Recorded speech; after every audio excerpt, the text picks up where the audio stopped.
5 times the next Saturday. I mean, that's so enormous and beautiful. Don't get me wrong, it's not like, it's such an awful thing and you become a hardline extremist. It just, you're so immersed in a waterfall of amazement about what you're able to do. And it's like, I remember feeling like I was in the Truman Show. I don't know if any of you watched the Truman Show, when it basically, what was the actor's name? Jim Carrey.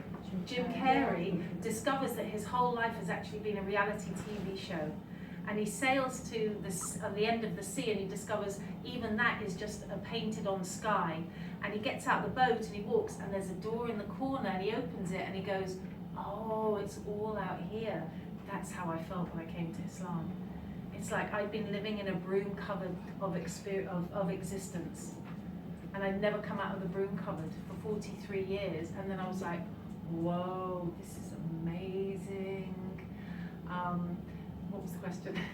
I forget, but I just remembered that takes us nicely to I'm a Celebrity, Get Me Out of Here. Yes. So you mentioned that in your book. Mm. How do you feel that was included in your life story, out of all the many things that you've done? Yeah, so I questioned about whether or not to put it in, because each of the chapters in the book is, I say this is a spiritual adventure that just happens to have me in it.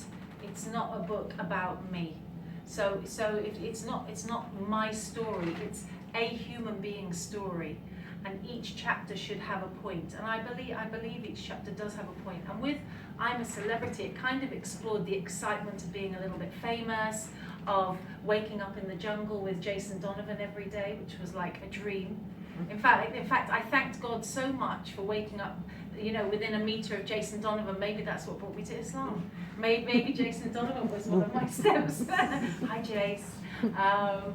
And enjoying that kind of moment, but then seeing a really nice, funny man, David Guest, who was the biggest joker ever.